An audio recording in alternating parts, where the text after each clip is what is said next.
La hidrogeología como herramienta para el entendimiento del agua subterránea, casos en Perú. Pero antes de hacer la pantalla, abordaremos brevemente su trayectoria.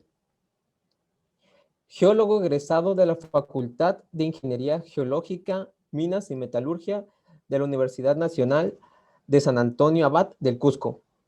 Cuenta con estudios de maestría en Geología con mención en Tectónica y Geología Regional en la Universidad Nacional Mayor de San Marcos. Además, ha realizado diplomados en Geoestadística aplicada a recursos minerales, Hidrogeología y Explotación de aguas subterráneas. Fue el presidente del capítulo de jóvenes profesionales de la Asociación Americana de Geólogos Petroleros de Perú. Actualmente es miembro activo de la Asociación Americana de Geólogos Petroleros, además de la Asociación Internacional de Hidrogeología y de la Asociación Latinoamericana de Hidrología Subterránea para el Desarrollo. Cuenta con 6 años de experiencia en labores relacionadas a la hidrogeología, geoquímica, estudios de línea de base geoambiental y evaluación de riesgos geológicos en el sector minero y energético. Trabajó para Savia Perú S.A., también para el Centro Guamán Poma de Ayala y para el Instituto Geológico Minero y Metalúrgico. Y actualmente viene desarrollándose como especialista en estudios ambientales de hidrogeología en la empresa Walsh Perú. Y antes de iniciar la charla, le recordaremos a nuestros participantes que las dudas y preguntas que vayan surgiendo a lo largo de la charla pueden irlas escribiendo en los comentarios. Y al final de nuestra ponencia tendremos una ronda de preguntas donde el maestro responderá las mismas. Ahora sí, sin más, escuchemos al maestro con la ponencia La hidrogeología como herramienta para el entendimiento del agua subterránea, casos en Perú. Les cedo la palabra, maestro. Muchas gracias, Félix, por la presentación. Primeramente quiero agradecer al capítulo estudiantil de la SEC de la Universidad Juárez Autónoma de Tabasco por la invitación, asimismo a la Sociedad de Exploración Geofísica SEC, por permitirme exponer esta presentación referida al tema de hidrogeología. Bueno, vamos a iniciar con la presentación. En esta oportunidad les voy a presentar el tema denominado de hidrogeología como herramienta para el entendimiento del agua subterránea, y voy a explicar algunos ejemplos en los cuales pude participar y en otros ejemplos que han participado otros colegas, ¿no? Para esta exposición va a tener este contenido, digamos, muy resumido, un marco conceptual donde voy a tocar todo el tema referido a las aguas subterráneas y también los ejemplos explicativos. Antes de iniciar, tenemos que partir por lo esencial, ¿no? Y lo que nos trae esta noche a colación, que es el tema de la hidrogeología. Entonces, tenemos que definir qué es la hidrogeología. Y según indica, pues es una rama de la geología que tiene como objetivo el conocimiento y evaluación de los recursos hídricos, ¿no? En el subsuelo principalmente. Y bueno, trata de analizar su posibilidad para su captación y explotación en un contexto de gestión sostenible. He colocado una serie de imágenes en donde ustedes pueden visualizar algunos trabajos que se realizan en campo, ¿no? Para la recolección de datos. Por ejemplo, acá podemos ver un pozo o una noria. Acá podemos ver en algún humedal o bofedal donde se están tomando datos del nivel del agua, ¿no? En algunos casos acá están tomando el nivel o la profundidad a la que se encuentra el agua subterránea. Puede ser en un piezómetro, ¿no? En algunos casos ya se ha instalado un pozo donde actualmente se viene explotando y extrayendo agua subterránea, y en esta imagen podemos observar ya el trabajo ejecutado, ¿no? Acá vemos el agua subterránea con un caudal constante. En ese sentido, la hidrogeología, pues, por ser una parte de la geología, pues también tiene otras subdisciplinas, ¿no? Como es la parte de la geofísica, la parte de la hidroquímica, donde principalmente analiza lo que son las muestras de agua recopiladas en campo, la geofísica para determinar, no sé, la profundidad, ¿no? En subsuelo a la que se encuentra la napa freática, y así sucesivamente. Bueno, tenemos que partir también entendiendo que la hidrogeología estudia el agua subterránea, tenemos que analizar, ¿no? ¿Qué es en sí el agua, ¿no? Entonces, como indica acá, ¿no? El agua es una molécula polar covalente. Acá, como observan, tenemos moléculas de oxígeno, de hidrógeno, los cuales se encuentran enlazados, ¿no? Por este tipo de enlaces covalentes. Acá hay un ángulo que subdivide o, digamos, a las moléculas de hidrógeno, ¿no? Y principalmente indica que, bueno, como ustedes saben, el agua es un disolvente universal, ¿no? Y entre otros conceptos, ¿no? Que ustedes pueden visualizar. Entonces, ¿qué es la parte fundamental, no? Como se observan en la imagen, pues en este diagrama de torta observamos claramente que del total del agua que se tiene, digamos, en la Tierra, pues el 2.5% forma parte, ¿no? De este total del agua dulce. Lo demás será agua salada. De este 2.5%, pues se subdivide en otros porcentajes, ¿no? Los cuales, por ejemplo, el 68 a 69% se encuentra en casquetes glaciares, ¿no? Y bueno, el 30% se forma parte del agua subterránea y el 1.2% forma parte de los ríos, lagos, ¿no? Principalmente podríamos decir que son aguas que se encuentran en superficie, pueden ser de escorrentía, ¿no? Entonces, como observamos, pues el agua subterránea forma un factor importante, ¿no? Generalmente lo que vemos hoy en día, al menos acá en Perú, es que para las grandes ciudades, en muchos casos se capta agua superficial, ¿no? Pero observamos que hay un factor bien importante que son las aguas subterráneas que pueden contribuir al consumo humano, agrícola y entre otras actividades.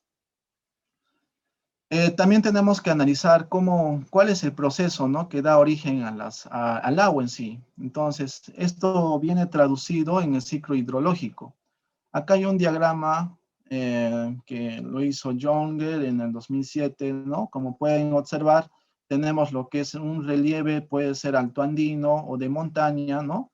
Y donde tenemos cursos que aportan y van llegando hacia el mar. Entonces, observamos que en el mar principalmente ocurren procesos de evaporación, ¿no? Donde va ascendiendo y estos se condensan y va formando lo que son las nubes. Estas nubes van, dependiendo de la dirección del viento, pues generalmente, en este caso en Perú, pues se da de este a oeste, ¿no? Donde van llevando las corrientes de viento, las nubes, y hasta que llega a una zona, a un relieve de mayor altitud, estas nubes, ¿no? Se condensan y finalmente cae, digamos, a manera de precipitación, tanto puede ser como de nieve o como también una precipitación pluvial, ¿no? Esta precipitación va viniendo por estos cursos, ¿no? Tributarios que van recopilando y van drenando por un curso principal, donde finalmente nuevamente llega hacia el mar, ¿no? Este es cíclico, como pueden observar. Pero no todo lo que precipita se va por escorrentía, ¿no? O superficialmente. Observamos que hay una parte del agua que puede infiltrar. Y como acá pueden ver, acá hay un nivel freático o dice un nivel de agua, ¿no? Donde fundamentalmente hay unas direcciones de flujo que acá se da por la energía potencial, ¿no? Entonces, hasta que llega a una zona donde el agua de mar pues interactúa con un basamento, puede ser rocoso, ¿no? Y tenemos como condicionante una zona interfase, que es el contacto de agua dulce con agua salada, ¿no? Viendo otra lámina, como muestra en este gráfico, podemos ver de forma más detallada los procesos que se dan, los que les expliqué, ¿no? Hay la evaporación y todo lo que ya les mencioné, pero acá fundamentalmente lo puse para observar cómo es lo que se da en subsuelo, ¿no? Acá observamos que, bueno, se da la precipitación, viene la escorrentía, ¿no? Y hay una columna de agua que sigue su trayecto hasta llegar a, digamos, a relieves más deprimidos que llegan a formar los lagos, y el otra agua que se queda entrampada, ¿no? Por la cobertura vegetal, ¿no? Y donde principalmente va a ocurrir procesos de evapotranspiración. Entonces, esta agua se va también. Y hay un agua, pues, que entra, ¿no? Entonces, que se ocurre por procesos de infiltración principalmente, y donde observamos claramente que nuevamente, o sea, como les mencioné, que el agua se infiltra, hay una dirección de flujo que llega hasta el mar, ¿no? Y nuevamente esto se hace cíclico. Ahora, esto es desde la parte del ciclo hidrológico, ¿no? Pero obviamente en este transcurso de acá y la infiltración y percolación de las aguas de precipitación pluvial, donde posteriormente se vuelven en agua subterránea, ocurren también procesos hidrogeoquímicos. Bueno, la hidrogeoquímica trata de explicar la interacción del agua con la roca o un cuerpo macizo, puede ser, ¿no? Que interactúa, y como ustedes saben, la roca y los suelos están compuestos por minerales. Entonces, al estar compuesto por minerales, si el agua es un disolvente universal, pues obviamente va a haber procesos de oxidación, reducción, ¿no? Donde estos puedan disolver y puedan precipitar determinados componentes. En este caso, como observan, yendo más enfáticamente o más detalladamente, observamos pues que hay un proceso de disolución, ¿no? A partir de las nubes, como indica.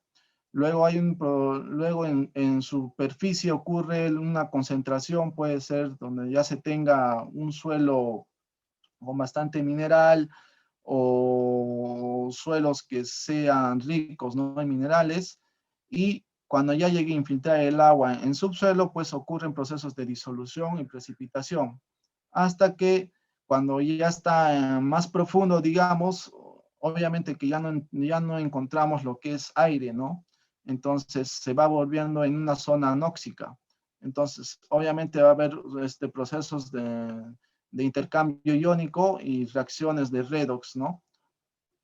Y ya llegando a lo que es el agua subterránea, donde ya se tenga una columna bien definida o un suelo saturado, pues vamos a tener procesos ya de disolución y precipitación, donde va a incorporar todo esta agua que infiltrado, va a incorporarse a esta columna de agua que se encuentra miniscuida en este macizo rocoso, formación geológica, entre otros, ¿no? Y nuevamente, acá hay una zona mixta, ¿no? Donde ya se ocurre en el contacto de agua fresca o agua dulce con agua de mar, ¿no? Esta es por la parte de un proceso hidrogeoquímico. Entonces hay que marcar, ¿no? El agua no es que solamente precipite y luego se va por escorrentía, ¿no? Llega a infiltrar, pero también ocurren procesos hidrogeoquímicos. Bueno, por otro lado, también hay que observar el balance hidrológico, ¿no? Como observan, los procesos se van inmiscuyendo acá, y al final todo incurre en que hay una variación en el almacenamiento de una determinada unidad geológica, ¿no? Que posteriormente puede hacerse conocido como un acuífero, ya caracterizado desde un punto de vista hidrogeológico, ¿no? Entonces, acá también tenemos que ver cómo es el comportamiento del agua, ¿no? Como se observa en las imágenes, pues una formación geológica se compone por varias partículas, ¿no? Puede ser subredondeadas, redondeadas, ¿no? Y estas partículas a la vez o pueden estar, digamos, pueden estar envueltas en una matriz, ¿no? Entonces, pero en forma detallada observamos la partícula. Entonces, en la partícula, en el contacto de estas partículas, observamos que hay espacios, ¿no? Hay espacios por donde, si hay un líquido que viene, digamos, de la parte izquierda hacia la derecha, va a infiltrar, va a moverse, ¿no? Y en algunos casos va a llegar a incorporarse en la partícula, donde podemos decir que puede ser un agua gravífica, ¿no? Entonces, una vez que esté incorporado, y el otro tanto va a tener digamos, un flujo, ¿no? Puede ser constante, un flujo, una velocidad también puede tener. Entonces, observamos que, bueno, mientras más espacios tenga este material, va a ser mucho mejor para que se tenga mayor almacenamiento y también un mayor flujo del agua subterránea, ¿no? Tal es el caso de acá, ¿no? Entonces, y bueno, ya desde ese aspecto, como ya hemos visto estas condicionantes, entonces vamos a tener que observar en campo, ¿no? A través de los afloramientos rocosos, qué tipo de composición pueda presentar una determinada formación geológica. Entonces, en ese sentido, pues, mientras más, digamos, mientras más una formación geológica, mientras más limosa sea, pues va a tener una porosidad alta, ¿no? Pero en cuanto a la permeabilidad, y en este caso a la porosidad efectiva, va a ser baja, ¿no? La porosidad efectiva es el espacio que tú tienes entre, bueno, los espacios interconectados, ¿no? Que se tienen en un determinado material. Y esa es la que permite el movimiento del agua subterránea. También podemos observar que en este gráfico, las subdivisiones, ¿no? En subsuelo, cómo se encuentra el agua subterránea. Por ejemplo, tenemos una zona impermeable que puede ser caracterizada por un material como una arcilla, ¿no? Y ya como roca puede ser una lutita o una limolita. Entonces, esta roca impermeable, pues, no deja que, digamos, se infiltre más el agua subterránea, ¿no? Ya no hay una infiltración. Entonces, pero observamos que el material de acá puede hacer que se conforme por una grava o una arena, ¿no? Entonces, o en términos, digamos, ya como roca, como un material litificado, puede ser una arenisca, un conglomerado, ¿no? Entonces, de repente incluso que se encuentre fracturado. Pero bueno, viendo ya, digamos, que sea un material inconsolidado, ¿no? Es una grava y una arena. Entonces, observamos que está saturado, ¿no? Se encuentra saturado. Y bueno, el agua que infiltra, pues llega hasta un nivel. Entonces, este nivel se marca como un nivel freático. Esto va relacionado para un acuífero libre, ¿no? Si tuviésemos, en este caso, ahorita les voy a indicar tipos de, digamos, de unidades hidrogeológicas tenemos, entonces tenemos que hay tres tipos, ¿no? Son los acuíferos libres, semiconfinados y confinados. Pero para nuestro ejemplo, el acuífero libre muestra que hay un nivel freático. Si tuviésemos en un acuífero confinado, pues tendríamos un nivel piezométrico, ¿no? Pero en este caso, el nivel freático, pues hay un proceso de capilaridad, o sea que el agua asciende hasta un cierto punto, no hasta un límite. Entonces, este caso, esta zona se le conoce como una zona capilar o una zona badosa en otras veces. Ahora, luego el material que ya no se encuentra, digamos, con agua subterránea o que se encuentre saturado, digamos, se le denomina como una zona intermedia que se da entre el suelo, ¿no? Entre el suelo y una zona capilar.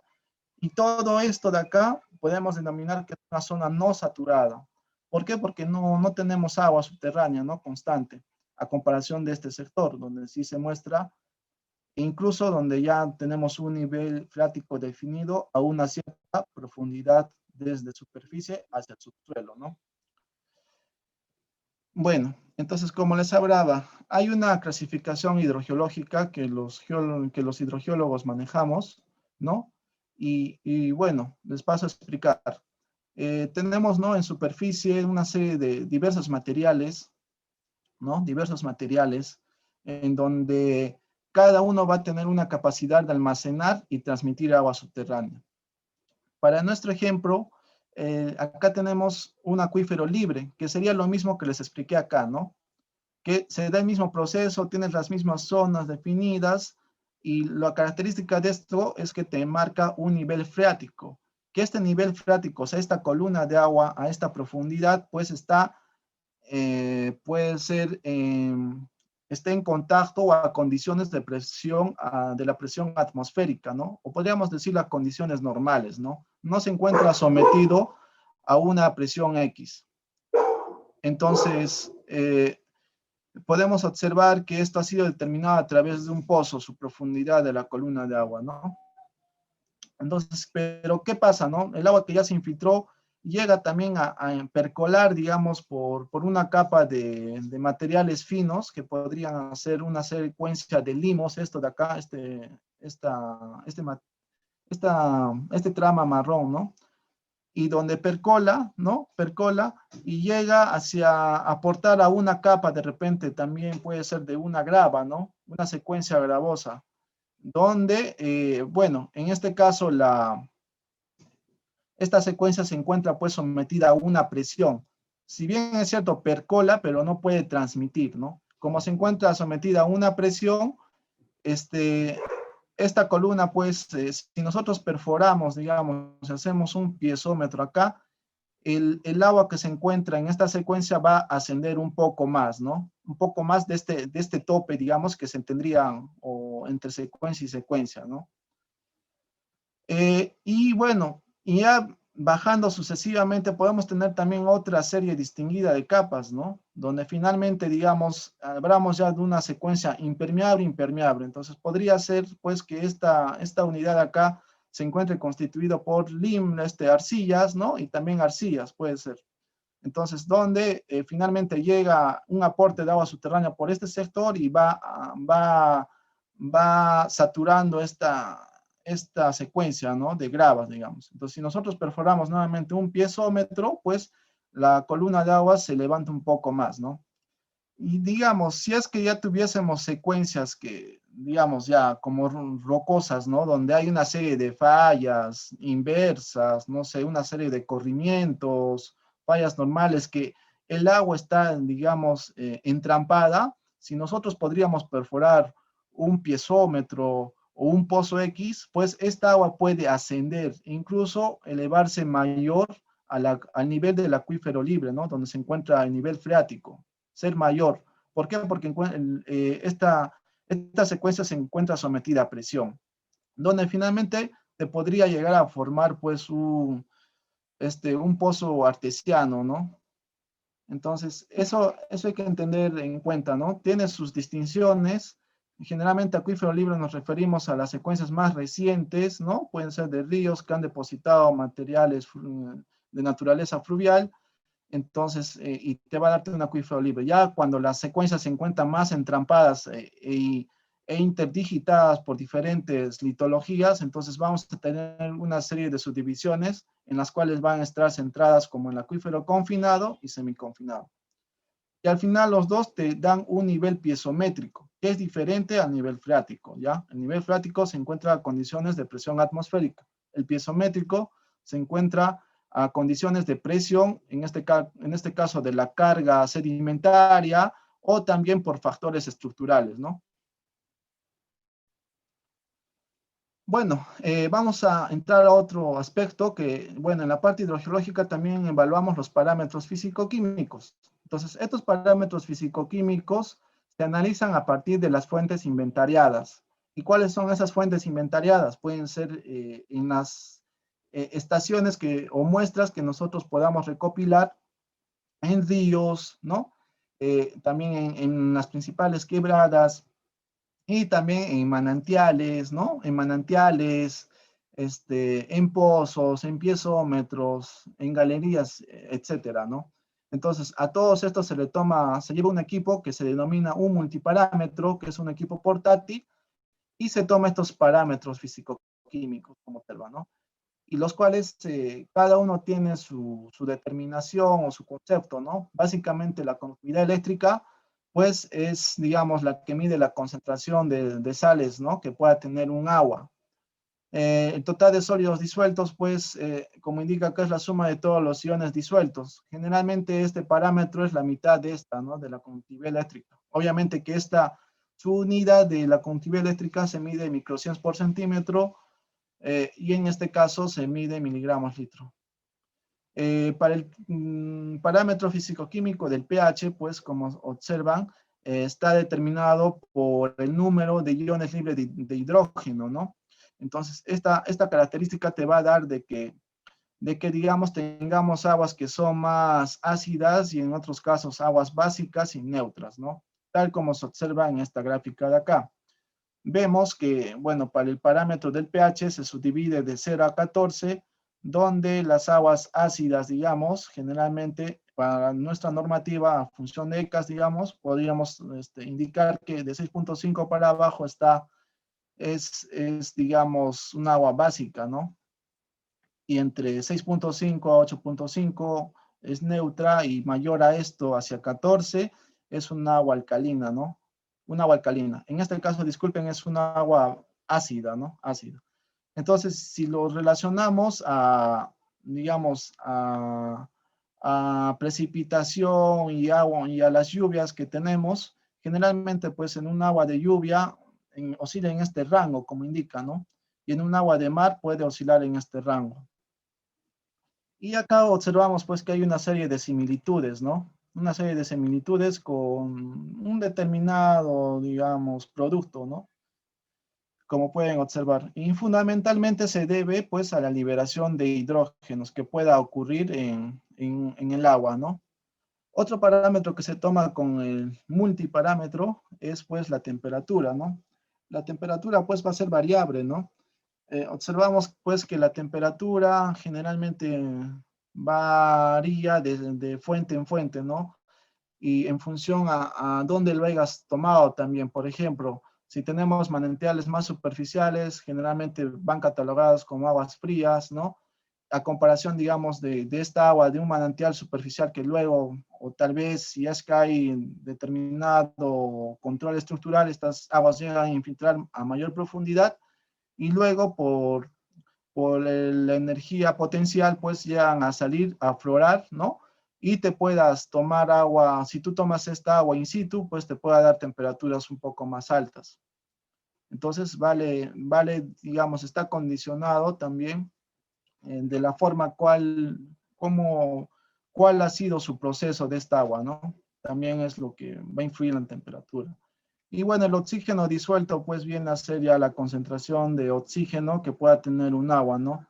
O sea, mientras, digamos, un agua tenga mayor movimiento, el oxígeno va a adherirse o va a concentrarse en mayor proporción en el agua, ¿no? Esto vale decir si tenemos corrientes con caudal grande, como ríos, en este caso podríamos decir río Marañón y otros, ¿no? El río Apurímac, pues tienen alta concentración de oxígeno disuelto. Y bueno, mientras menos recorrido tenga, pues la concentración de oxígeno también disminuye. Ese es uno, ¿no? También se debe a otros aspectos al tema de la materia orgánica, ¿no? Digamos, si es un bofedal, un humedal, también a determinadas condiciones y los procesos, digamos, biológicos que puedan ocurrir en ese humedal, en ese bofedal, pues van a hacer que te pueda dar mayor concentración de oxígeno disuelto, ¿no? Por eso tenemos que analizar todas las condicionantes. Otro aspecto a tener en cuenta, pues, es la composición de las aguas, ¿no? Hay componentes mayoritarios del agua, como son los aniones, en este caso van caracterizados por el cloruro, sulfato y bicarbonato, y los cationes, ¿no? Como lo que es el sodio, el magnesio y el calcio. Vale decir que estas concentraciones siempre las vamos a tener generalmente en las aguas, ¿no? Y las concentraciones o catalogados como, o en este caso los componentes minoritarios, pues van a tener bajas concentraciones, ¿no? Acá se encuentran pues una serie de elementos como pueden observar, ¿no? Siendo los más comunes lo que es el potasio, el hierro, ¿no? También los nitratos que van relacionados a plaguicidas y fertilizantes que se utilizan en una agricultura, en una determinada actividad X. También tenemos los datos hidroquímicos, ¿no? Ustedes pueden observar, esta es la manera de referencial, ¿no? Que generalmente indican que para un agua de lluvia, pues pueda tener, ¿qué? Desde cloruro hasta bromuro indican, ¿no? Y en un agua del mar, pues tengas concentraciones como lo que son aniones y también lo que son cationes, ¿no? Yendo desde el sodio hasta el estroncio, bueno, los principales yendo hasta el magnesio, ¿no? Y en un agua subterránea igual, ¿no? Entonces, el hecho de tener mayor o menor concentración, pues si hablamos de aguas subterráneas, va a ser a consecuencia de la interacción que se pueda tener con una unidad geológica, ¿no? En subsuelo. Entonces, donde nuevamente repito, ¿no? Hay procesos hidrogeoquímicos que ocurren y en función a eso va a ser que disuelva más, digamos, un determinado material y en ese sentido te pueda, en otros casos, precipitar, ¿no? Entonces, si analizamos aguas subterráneas. Entonces, acá hay un gráfico que es muy explicativo, como lo que es la composición de las aguas. Acá tenemos un agua de lluvia, ¿no? Que generalmente llevan estos elementos, digamos. Y luego cuando ya precipita, llega a incorporarse, digamos, determinados aniones y cationes, como en este caso lo que es el cloro y el sodio, ¿no? Esto ya sea por la incorporación del CO2 en su suelo, en el suelo que se tenga, ¿no? También en este caso va a intervenir los procesos de oxidación de la materia orgánica, la disolución del CO2, ¿no? Entonces, mientras más infiltre el agua, más procesos tenga, más secuencias rocosas tenga, más, digamos, diferencias litológicas en el subsuelo de los materiales, entonces te va a detonar determinados procesos hidrogeoquímicos, ¿no? Y dice que, bueno, finalmente en el agua, en el acuífero, pues ocurren procesos de hidrólisis, ¿no? También hay un proceso, digamos, lo más importante de oxidación y reducción, ¿no? Donde también a la par ocurren procesos de disolución y precipitación. Y fundamentalmente el intercambio iónico, que es lo importante, ¿no? Ahora, para dar interpretación, ¿no?, de estos componentes, entonces hay una serie de estudios y unos diagramas conocidos, ¿no? En este caso, podemos observar que acá hay un diagrama que muestra la secuencia de Cheboratev, así se indica, que bueno, han hecho estudios en una determinada microcuenca, una cuenca, y han visto la evolución de las aguas, ¿no? Entonces acá le han tratado de dar un tema interpretativo a la composición de estas aguas, digamos. Si es un agua bicarbonatada, pues tiene un recorrido y un tiempo de permanencia corto, digamos, ¿no? Y mientras va evolucionando así a tener composiciones sulfatadas hasta cloruradas, pues tenés digamos, un largo recorrido, ¿no? Y consecuentemente indica que se aumenta la salinidad, ¿no? Generalmente estas aguas que ya tienen sulfatos y cloruros son aguas más saladas, ¿no? A comparación de estas que pueden encontrarse en las nacientes, se podría decir, ¿no? Y bueno, acá, ¿no? Es lo mismo que indica en la gráfica, también lo menciona a nivel de, digamos, de elementos, ¿no? Cómo es la evolución tanto en aniones y también en cationes. Y a la inversa, ¿no? Tiene a invertir, como indica, ¿no? Si tiene un mayor tiempo de residencia, digamos,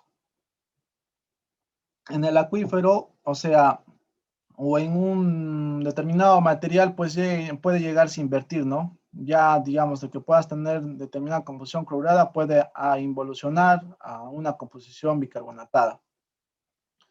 Esos procesos se dan y por eso la investigación de la parte hidrogeoquímica es importante en un estudio de aguas subterráneas. Y bueno, ya desde la parte interpretativa, pero antes de ver este aspecto, hay que ver bien el tema del QAQC, ¿no? Ustedes saben que para recopilar datos de campo tenemos que validar los datos. Para validar los datos también hay una serie de controles que manejan las personas que tratan las aguas subterráneas, o temas de calidad de agua también, ¿no?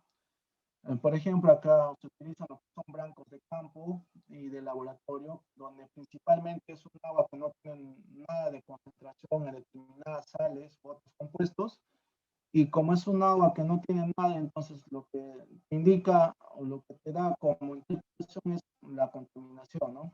Vale decir, si esta agua es un agua que no tenía ninguna concentración, si nosotros hemos llevado esta muestra a campo, luego la llevamos al laboratorio y nos determina un determinado componente, entonces quiere decir que ha habido una contaminación. Porque en teoría, el agua debería regresar tal como salió del laboratorio y así que lo haya llevado a campo, ¿no? También hay muestras que son duplicados, ¿no? Los duplicados generalmente se toman de una misma estación, ¿no? Si tú recoges una muestra en una botella, digamos, que el laboratorio te puede brindar, tomas de la misma estación y en consecuencia, si es de una misma estación, te debería dar un mismo resultado, ¿no? Y en función de eso mides la precisión. Y hay muestras, digamos, que son estándares, ¿no? Hay unos estándares de alta, baja concentración. Entonces, estas muestras estándares se compran de un laboratorio externo y tienen con una determinada concentración de determinados elementos también, obviamente. Entonces, si tú envías al laboratorio donde vas a analizar las muestras dentro de todo el conjunto de muestras que has recopilado en campo, incluyes una muestra estándar, en teoría te debería dar la misma concentración a la cual vas a adquirir la muestra, ¿no? Porque esta muestra viene certificada. Con esto ves, pues, el tema de la exactitud, ¿no? Cuántan en pues, los equipos que el laboratorio maneja, ¿no? Donde tú estás analizando la muestra. Entonces, en función ya de haber hecho este control de calidad, pues ya después podemos proseguir a hacer todas las interpretaciones que, bueno, ya les había adelantado. A veces debe partir por eso antes, ¿no? Pero hacer un control de aseguramiento y control de calidad, o sea, es importante. Y otro control también es el tema de la electronegatividad, ¿no? Electronegatividad, pues, nos dice que un agua es eléctricamente, o sea, es neutra, ¿no? En donde hay esta fórmula, donde aniones menos cationes está dividida entre aniones y cationes, más la sumatoria, y lo multiplicamos por 100, ¿no? Según indica, ¿no? Que lo admisible, una vez que saques este error, pues debe ir en función de, tiene que ser menor al 15, 10%, ¿no? Si es mayor, también estás incurriendo en algún tipo de error, ya sea por temas del laboratorio o que hacer una más recopilación de muestra en campo, ¿no? Y otras veces también se ve a las condiciones naturales de la muestra. Por eso hay que ver bien, en campo tomar en una ficha analizar todo el entorno, ¿no? Que se tiene cuando estás inventariando una estación. Analizar el contexto geológico, hidrológico, geomorfológico, y ver también un poco en el tema biológico también, ¿no? O sea, qué tipo de plantas tienes, por ejemplo, en una estación, ¿no? O sea, ver todo eso y ver también el tema antrópico. De repente es una estación que de repente haya habido alguna actividad humana, ¿no? Una actividad humana determinada, no sé. Entonces, una vez que ya se haya hecho todo esto, pues nosotros, los hidrogeólogos, los que ven la parte hidrogeoquímica, protean todos los datos en este diagrama de Piper, ¿no? Entonces, este diagrama de Piper, como ustedes observan, ya te da como el nombre y el apellido del agua, ¿no? Y en este caso, de una estación donde tú has inventariado. Como observan, se divide en un diagrama triangular y un diagrama rómbico hacia la parte del medio, donde estos diagramas triangulares se subdividen en lo que son los cationes y acá los aniones, ¿no? Y la concentración va aumentando, en este caso de derecha a izquierda, y en este caso para los aniones de izquierda a derecha, ¿no? Y así, digamos, dependiendo de la concentración y donde se protee, podemos decir que es un agua sulfatada o un agua y otro, digamos, es una misma muestra, de repente te puede salir sulfatada cálcica, ¿no? Entonces, obviamente estas dos de acá, hacemos una intercepción hacia la parte del rombo y nos enmarca este tipo de agua, ¿no? Un agua sulfatada, cálcica. Ya le das un nombre y un apellido, ¿no? Por decirlo. Y en función de eso, podemos analizar esto, ¿no? Si ya tenía un recorrido largo o si es un agua que tenga una alta salinidad, todo eso.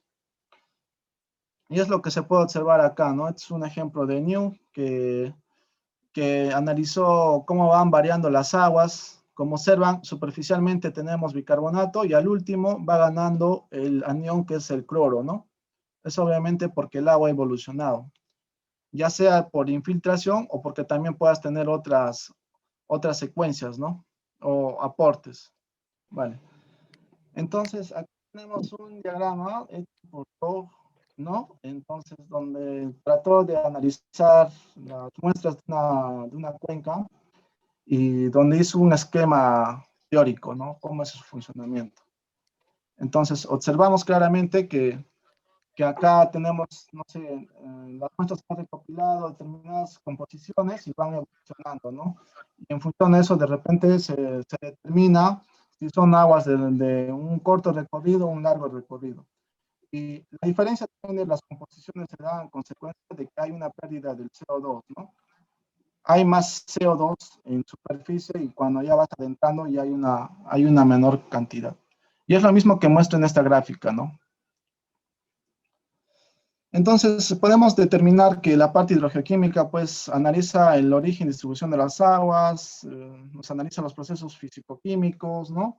Nos analiza la calidad del agua, establece una evolución en el acuífero, la vulnerabilidad, y entre otros. También utilizamos para la parte hidrogeológica los métodos geofísicos, que es importante. Entre estos, los más resaltantes para la parte hidrogeológica es la tomografía eléctrica, sondeos eléctricos verticales y otros, ¿no? En este caso, en marco 2, que son los sondeos eléctricos verticales y la tomografía eléctrica.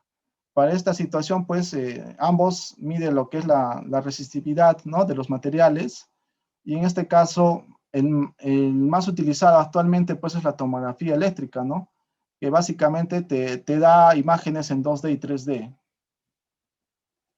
Tal como observamos acá, ¿no?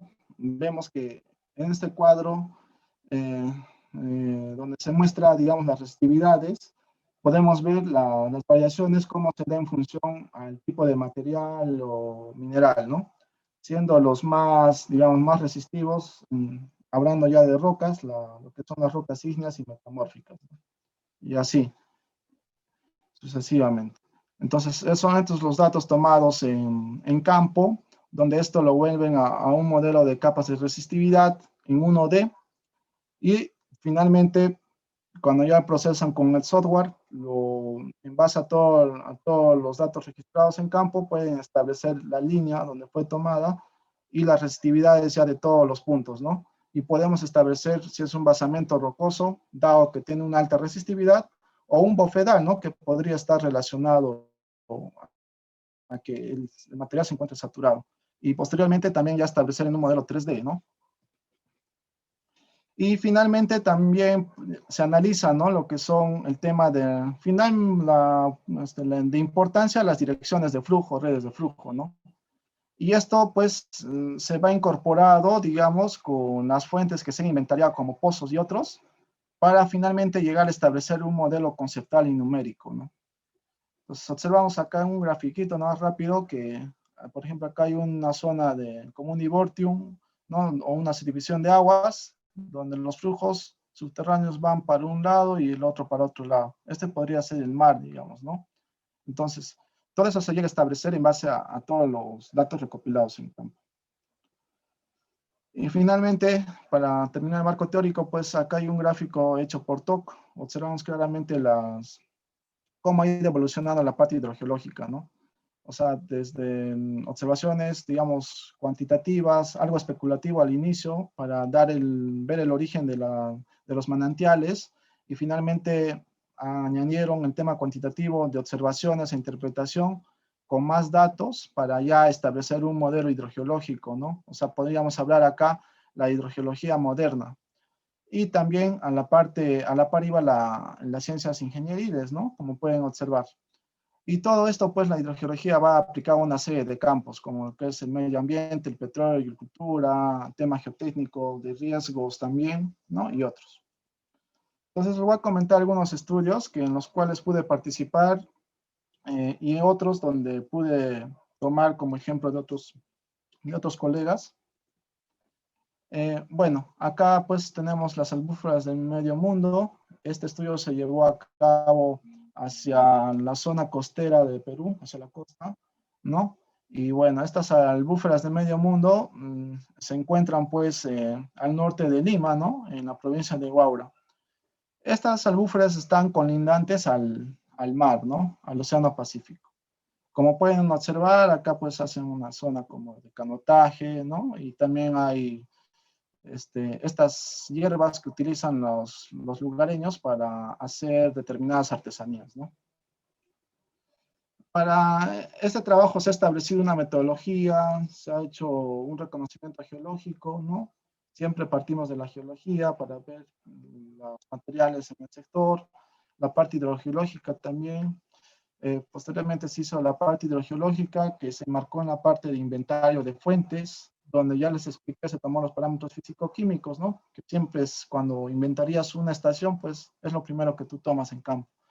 Luego se establece lo que es la caracterización hidrogeológica, puede estar apoyado de determinados ensayos como de Lefranc y Lyon, luego también de métodos geofísicos, ¿no?, los que ya les expliqué también.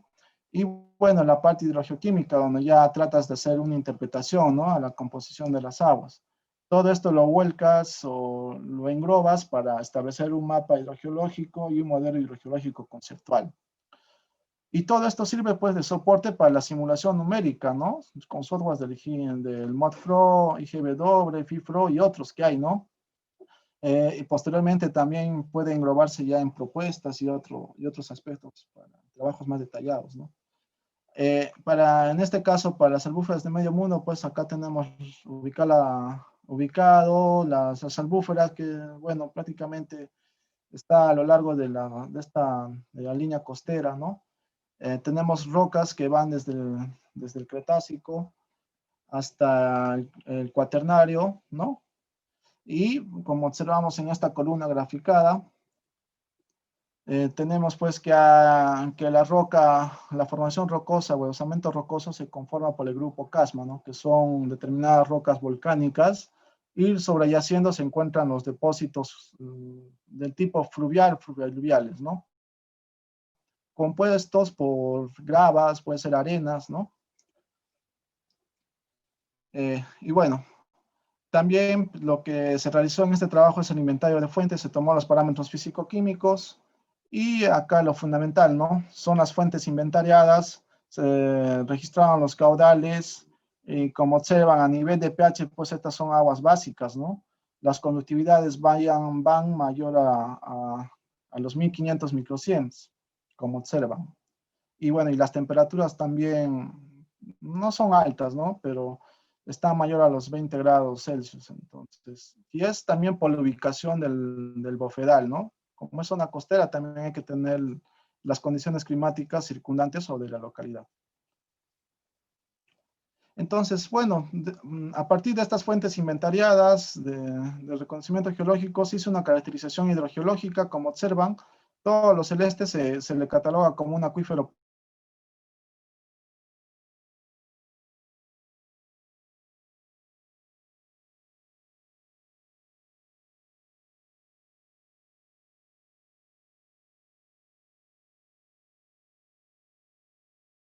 donde se determinó pues el nivel, a la profundidad que se encuentra el nivel freático, ¿no? Posible. Y calibrado también con los inventarios de pozos que se tienen en ese sector. Se observa claramente que el basamento rocoso, pues este de acá funciona como una roca cristalina que no permite la infiltración del agua subterránea, y el depósito colgado, en este caso, como observan, vendría a estar relacionado a los depósitos fluvialuviales o los depósitos almacenados y transportados por antiguos cursos del río Guaura, ¿no? Puede ser. Y se observan claramente acá a qué profundidad se encuentra el nivel freático, ¿no? Lo celeste vendría a ser catalogado como el acuífero. Nosotros en las muestras pues hicimos el análisis del diagrama de Piper, y bueno, estas muestras generalmente se encuentran clasificadas como aguas de composición, en este caso clorurada y sulfatada, ¿no? Y de catión de calcio, ¿no? O sea, aguas sulfatadas, cálcicas, cloradas cálcicas. Acá se observa en este diagrama box-plot la concentración del sodio, que es elevada, ¿no? Y bueno, que también se encuentra elevado lo que es, en este caso, el cloro, ¿no? Que son los componentes más fundamentales de esta agua. Hemos podido establecer un modelo hidrogeológico conceptual, acá como pueden ver en este diagrama 2D, y se ha logrado un poco establecer las direcciones de flujo de las aguas subterráneas, ¿no?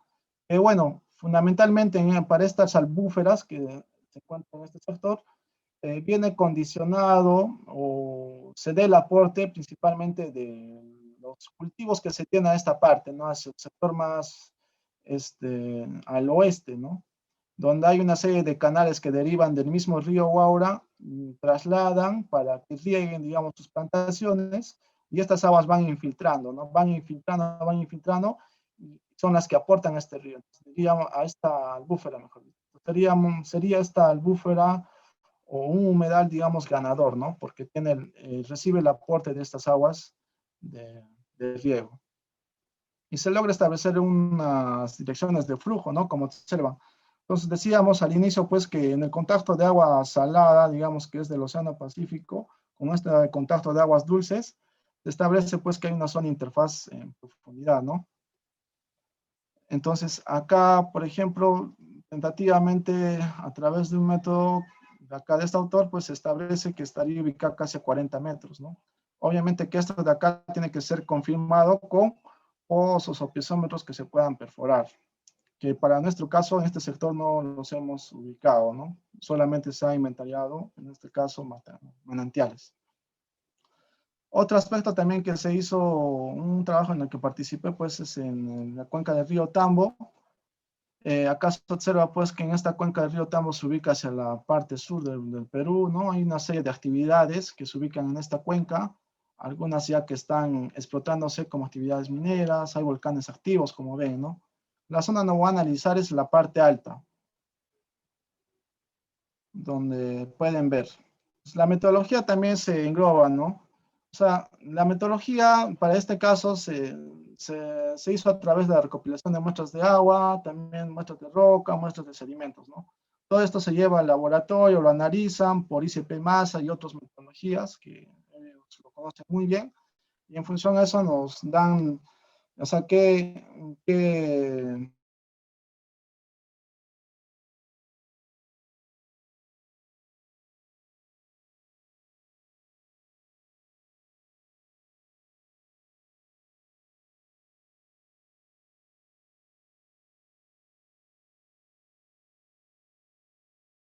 actividad volcánica, ¿no? Hay antiguos volcanes también que ya están inactivos, ¿no? En este sector. Y bueno, las muestras pues se ploteó al igual que el otro, ¿no? Se hizo una serie de interpretaciones donde finalmente pues se observa claramente que para las fuentes del río Ichuña van granando en este sector, ¿no? Hay una evolución, digamos, en función a la concentración, ¿no? Acá también podemos observar para este caso los aniones, que hay una evolución, ¿no? De composiciones, digamos, más sulfatadas a una más cálcica, ¿no? A una más bicarbonatada, mejor dicho. Y lo propio en este sector, en función al catión, se mantiene, ¿no? Tiene calcio, tiene mayor proporción de calcio. Y lo más prescindible, digamos, o de importancia son las fuentes termales, ¿no? Observamos, pues, que todas se ubican fuera, ¿no? Fuera del espectro de todas las muestras totales, ¿no? Acá en este sector. Entonces, observamos claramente que un agua termal tiene una fase hidroquímica marcada, ¿no? Son más que todo cloruradas que tengan composiciones sódicas. Y lo propio, si hacemos un diagrama ternario para ver, digamos, si es un agua mixta en función a su concentración de sodio, ¿no? Magnesio y potasio, ¿no? Observamos claramente que estas aguas o estas fuentes termales pues se encuentran en un equilibrio parcial, ¿no? Y a estas determinadas temperaturas, ¿no? Posiblemente, que podrían ir gradando. Entonces, bueno, estas aguas pues generalmente se relacionan a que son aguas que tienen una alta temperatura por gradiente geotérmico, ¿no? Y en algunos casos también pueden estar relacionados a algunos centros volcánicos, ¿no? Que extintos, bueno, extintos o inactivos hacia la parte más superficial, pero que tienen una cámara magmática que pueda estar, digamos, activa o caliente, y en ese sentido pueda, en algunos casos, apoyar también a que se tenga una alta temperatura en estas estaciones, ¿no? Y es lo que se observa acá, ¿no? Por ejemplo, este es un grafiquito hecho para el río Ichuña, donde principalmente observamos que estos rojitos son puras fuentes termales, ¿no? Y los triangulitos son aguas superficiales que están influenciadas por las fuentes termales. Entonces, observamos que tienen composiciones cloradas sódicas. En este diagrama binario podemos observar una distinción entre estas fuentes, ¿no? Se observa claramente que las fuentes termales van distinguidas de estas fuentes frías, como pueden ver, ¿no? Y se relaciona esto, ¿no? A lo que ya les comenté, ¿no? Uno puede ser que tengan una mayor concentración, digamos, en cloro, esta evolución, porque han tenido una mayor evolución, un mayor recorrido, ¿no? A comparación de una bicarbonatada. Como observamos en la gráfica, pues estas muestras, digamos, en celeste o verde, corresponden a cursos, ¿no? Efímeros, intermitentes, que tienen agua, digamos, o quebradas que tienen agua, se recargan en época de avenidas, también un poco en época de estiaje, en este caso van perdiendo el caudal, pero estas muestras pues muestran un rasgo característico, ¿no? O sea, que son aguas que tengan más predominio bicarbonatado, Y esto se relaciona acá, ¿no? A que tienen un menor recorrido, ¿no? Entonces, y lo propio muestra este gráfico, ¿no? Del tiempo, la secuencia de Chebolev. Se hizo una parte estadística para las muestras recopiladas. Acá observamos claramente las variaciones de estos parámetros, ¿no? Lo más distintivo es de que el pH, digamos, si agarramos la media, es 7.38, ¿no? O sea, es el rango general donde varían las estaciones. Si agarramos por un rango máximo, miren, es bien drástico, ¿no? 2.71 y varía a 9.5.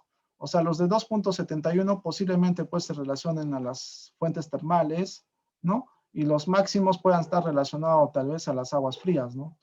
Ahora, viendo en el tema de la conductividad eléctrica, ¿no? También observamos, miren, cambios bien importantes, ¿no? En uno sale, el mínimo sale 38 microsieverts y miren, el máximo es mayor, es 40.000. En un agua normal, en un agua dulce, o sea, estamos hablando de que la concentración en la conductividad pues varía entre 1500, ¿no? Eso es lo óptimo para el consumo humano, según las normativas que se establecen acá en Perú. Entonces acá, por ejemplo, este de acá estaría saliéndose fuera del rango, ¿no? O sea, es muy elevado. Y esto se debe a las fuentes termales. Y así sucesivamente pueden ver estos análisis, ¿no? En un análisis multielemental, pues, tocamos todos los parámetros físico-químicos recopilados y los elementos y observamos grupos, ¿no? Grupos que se marcan, digamos, tienen una relación directa el pH y otros, digamos, estos componentes, ¿no? Como estos parámetros físico-químicos, como la conductividad y los componentes mayoritarios, ¿no? Obviamente van a ir relacionados porque la conductividad mide el grado de salinidad de un agua, ¿no? Al igual que el TDS, entonces, y generalmente van a ir relacionados a los parámetros principales. Entonces, sí tiene un sesgo, ¿no? O sea, sí tiene una relación. Ahora, si hacemos un análisis, digamos, por factores, acaso se ve claramente, ¿no? Que los componentes, digamos, en función a la conductividad eléctrica están relacionados, ¿no? Con los componentes mayoritarios. Ahora, este es un trabajo que hizo Malen en el 2013.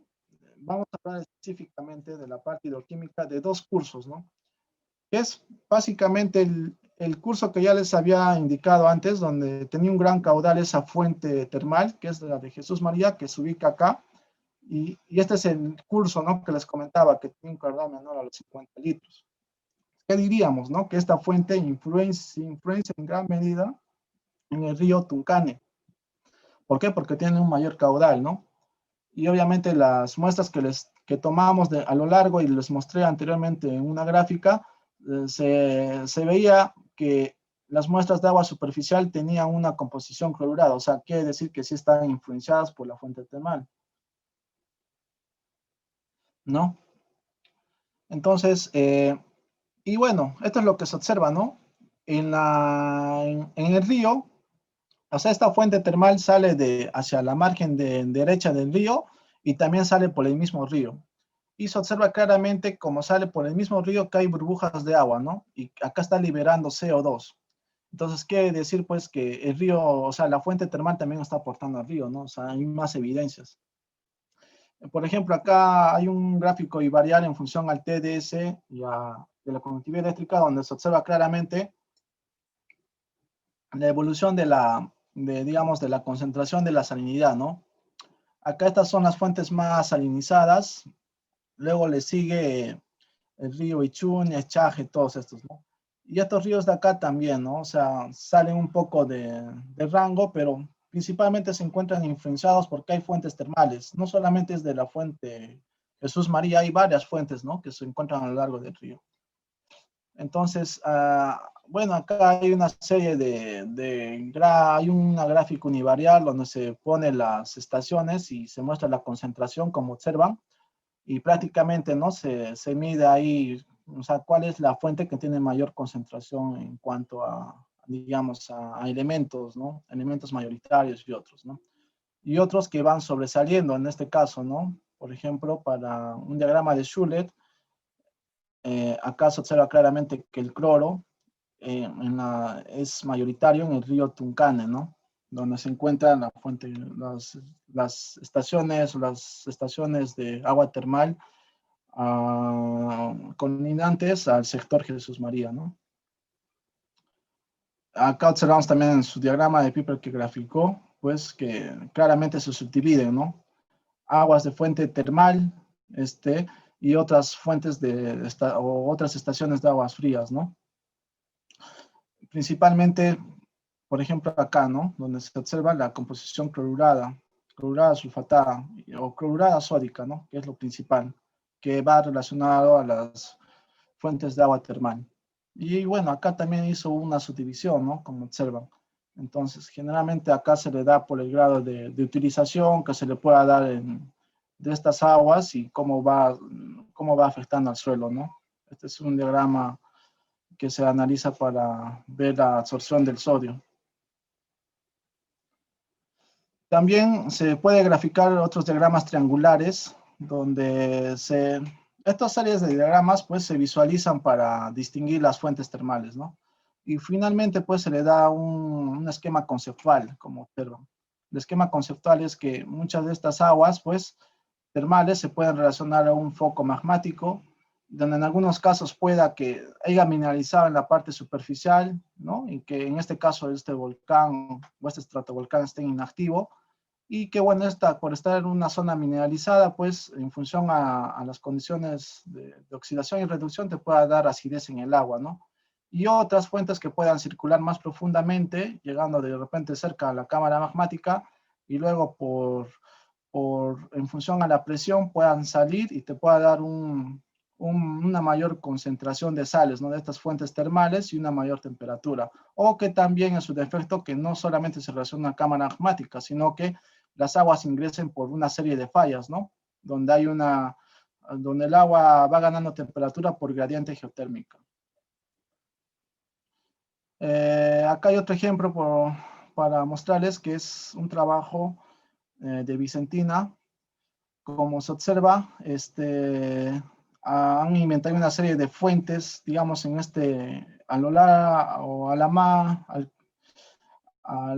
en el entorno del volcán Ubinas, ¿no? Claramente se observa, es un volcán activo actualmente y bueno, han hecho el inventario para ver cuál es su comportamiento de las aguas. Por ejemplo, acá han recopilado los parámetros físico-químicos y lo más principal son las temperaturas, ¿no? Si estamos hablando de cerca a un volcán activo, obviamente van a haber fuentes termales. Y estas fuentes termales se ven claramente que en algunas llegan a sobrepasar los 30 grados Celsius, ¿no? Como observan en el mouse. Esto es para varias temporadas, ¿no? Para temporada, en este caso se han hecho las mediciones también de fuentes termales frías, ¿no? En este caso puede ser en los cursos tributarios y a nivel de componentes mayoritarios podemos observar pues que generalmente en las fuentes termales lo más preponderante es que el sodio sobresalga, ¿no? El sodio y el cloro, ¿no? Observamos que tienen una alta concentración. Y ya en las fuentes frías, o sea, va bajando, ¿no? Y bueno, hay una serie de gráficas también, por ejemplo este de acá, que se puede subdividir las aguas, ¿no? De las fuentes inventariadas. Acá podemos ver que hay aguas que son sulfatadas, cloruradas, ¿no? Y se le puede dar algún tipo de tipología, ¿no? En este caso todas son sulfatadas como se marca. Son pocas, digamos, que tengan condicionante de bicarbonatada, ¿no? Y acá se le puede dar como una evolución de las aguas, ¿no? En este caso cuando va ganando más sulfato y cloro. Y se va a ir relacionando pues a las fuentes que son termales, ¿no? Lo propio va a ser en estos diagramas bivariales, en relaciones iónicas como el calcio y el magnesio, en este caso el sodio y el potasio, ¿no? Donde se marca claramente las fuentes de un mismo curso, por ejemplo, en este caso del río Tambo, ¿no? Y así sucesivamente. Y lo propio se puede hacer un diagrama ternario también, donde se puede visualizar el predominio de una determinada fase hidroquímica, ¿no? Finalmente quiero poner este modelo, ¿no? Que al final todo recae en un modelo. Que, bueno, acá tenemos el volcán Ubinas y observamos que las fuentes recopiladas, pues fuentes termales, ¿no? Inventariadas a lo largo en este sector, y estas fuentes pues se relacionan a la circulación de estas aguas que se infiltran en profundidad, llega a una cámara magmática y va ganando, en este caso, temperatura y también concentración de sales, ¿no? Acá podemos observar que hay una laguna que le llaman salinas, donde tiene una alta concentración de sales. ¿Por qué? Porque, bueno, estas aguas meteóricas, digamos, que puedan haber, infiltran y van aportando a este curso de agua superficial, ¿no? Esta agua superficial o donde tienes esta depresión en el relieve topográfico y obviamente vas a ir almacenando estas aguas a consecuencia de o interacción de la cámara magmática donde puedan infiltrar estas aguas meteóricas, ¿no? Y otras fuentes de agua fría que, bueno, se ubican ya en los cursos principales, ¿no? Este es un modelo conceptual. Y ahora hay algo muy bonito, ¿no? Que digamos, se pueden establecer la actividad o la variación temporal en función a los elementos, ¿no? Esto solo se puede lograr establecer en función a un inventario, como ven, por años, ¿no? Y se observa claramente cuando hubo un terremoto, dice en el 2001, que la concentración de sales en diversas fuentes o estaciones de agua inventariadas, al menos en las fuentes termales, ¿no? Hubo una variación de concentración. Miren, cómo te ven marcando, ¿no? O sea, la dinámica de un determinado sector, el contexto estructural, si es que hay volcanes activos, todo eso se va a ir enmarcando en las fuentes que nosotros vayamos inventariando, ¿no? Y solo se logra establecer en base a un monitoreo. Y lo propio acá, ¿no? Que en este caso lo realizó para lo que son los iones del sulfato y el cloruro.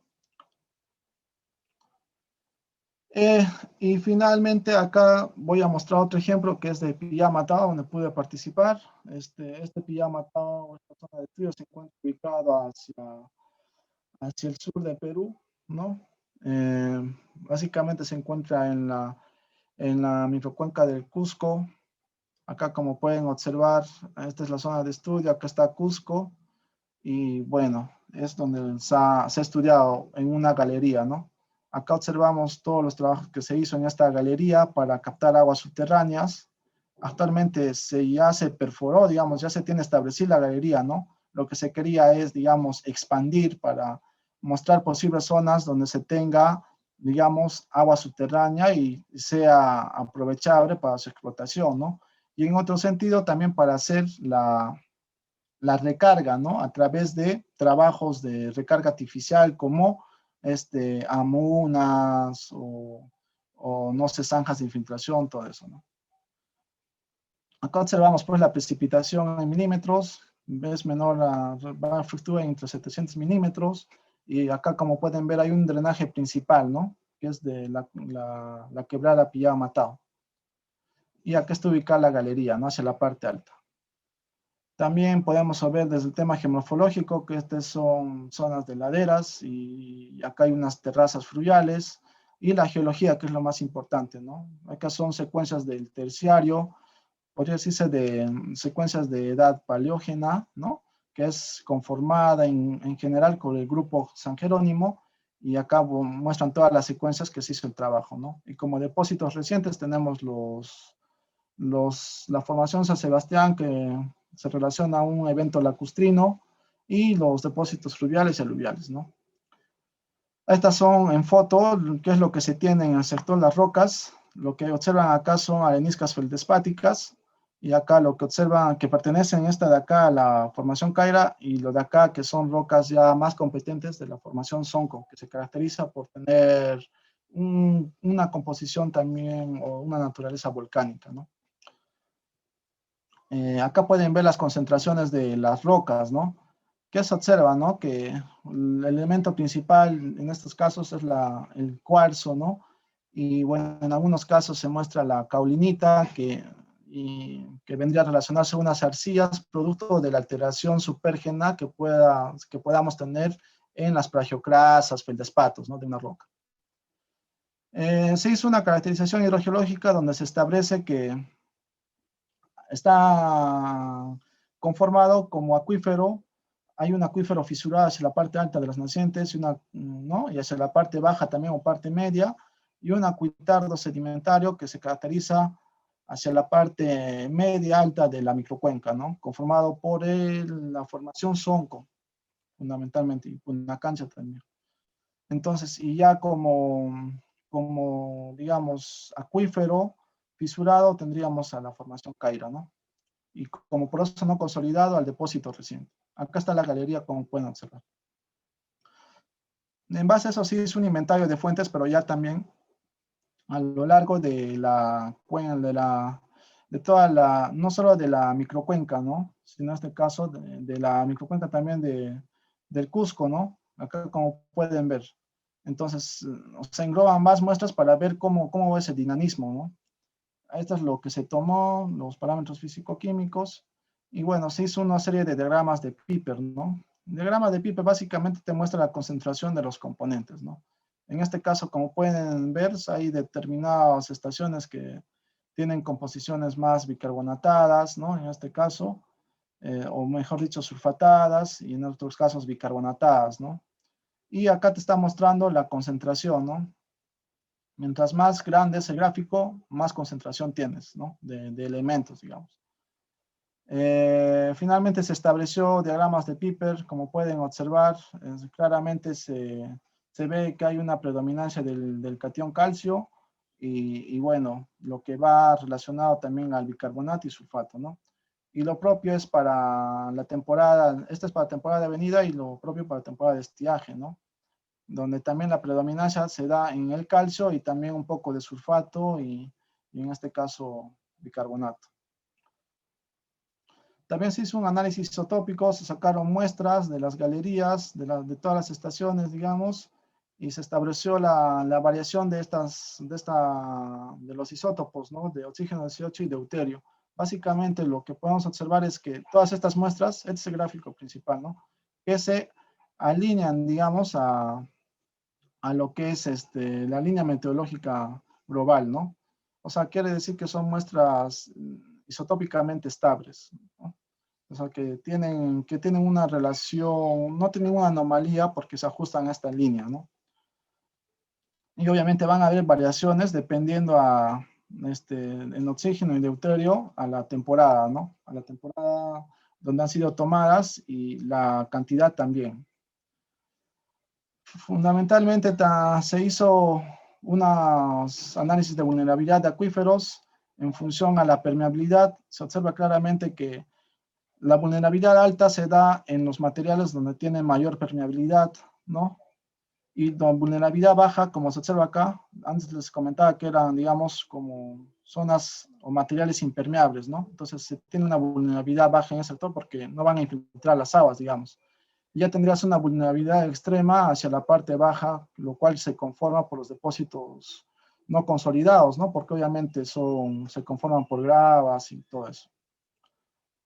Y se logra establecer, se hace una sección a lo largo de digamos, del túnel, ¿no? Para ver qué secuencias rocosas se tiene. Esto ha sido calibrado mediante CEPS y se observa claramente que hay una serie de subdivisiones, ¿no? Aquí está, digamos, el acuífero Sonco, el acuífero Caira, ¿no?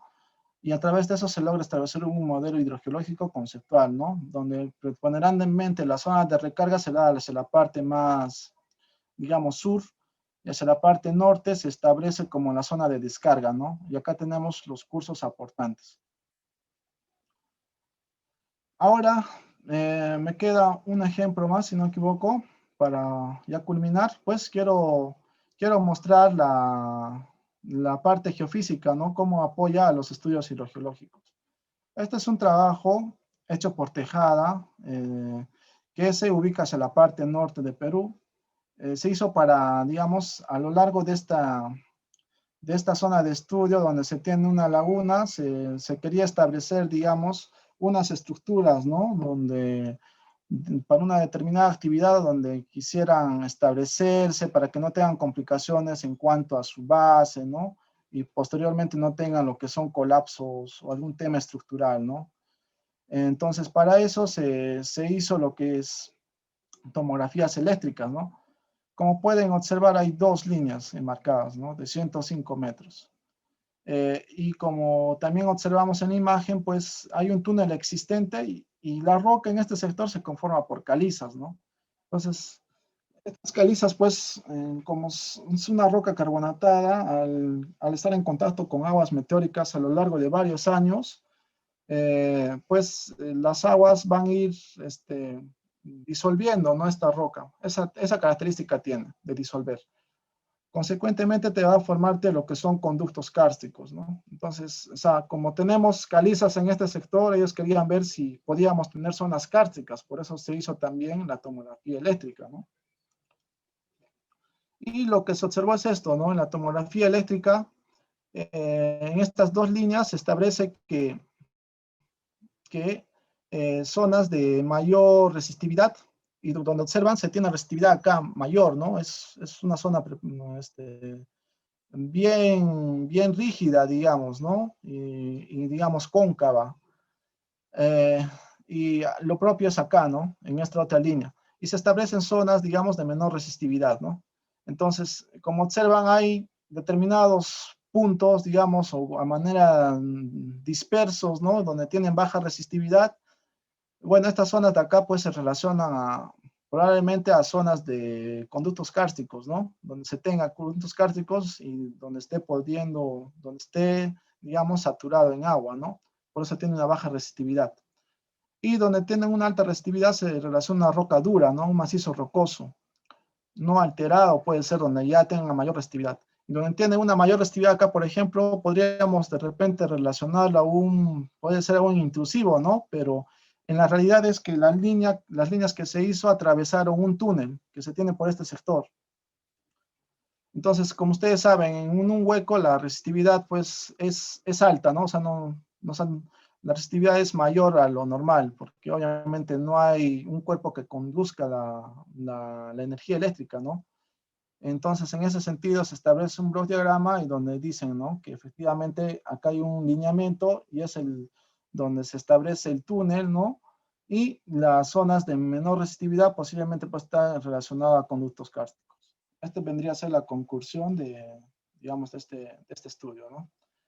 Otro ejemplo, ¿no?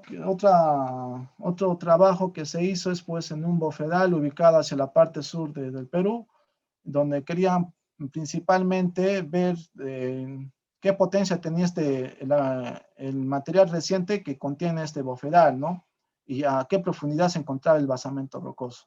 Entonces hicieron dos líneas, digamos, donde tomaron la tomografía perpendiculares y acá podemos ver un ejemplo, ¿no? Llegaron en profundidad de investigación a 20 metros y claramente se establece una alta resistividad en este sector mayor a los 2260, ¿no? Ohmios metro.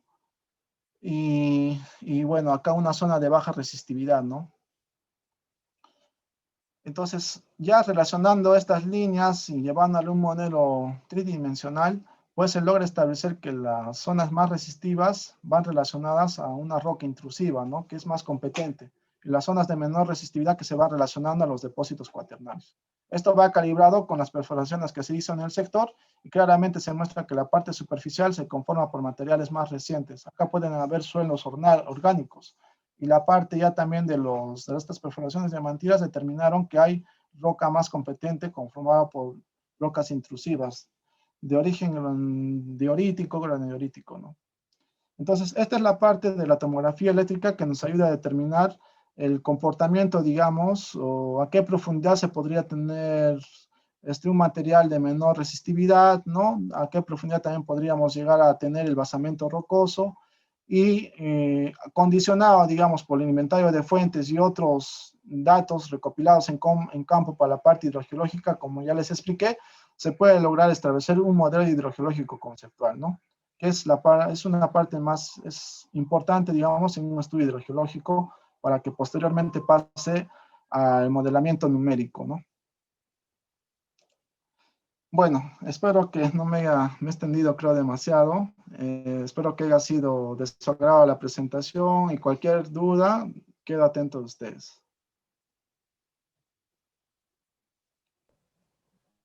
Excelente presentación, maestro. Ahora procederemos a pasar a la sección de preguntas, en donde leeremos las preguntas que dejaron en los comentarios, en donde la primera pregunta la realizó Will, en donde preguntó, en un proyecto hidrogeológico, ¿cómo delimitamos las condiciones de borde o condiciones de frontera en el proyecto? Mm. Bueno, ese es, a ver, ese es para el tema de modelamiento, ¿no? Generalmente las condiciones de borde se van delimitadas. Uno puede ser al área donde tú tengas que hacer el estudio y otro van delimitadas en función a lo que es las áreas de Diverting Aquarium, ¿no?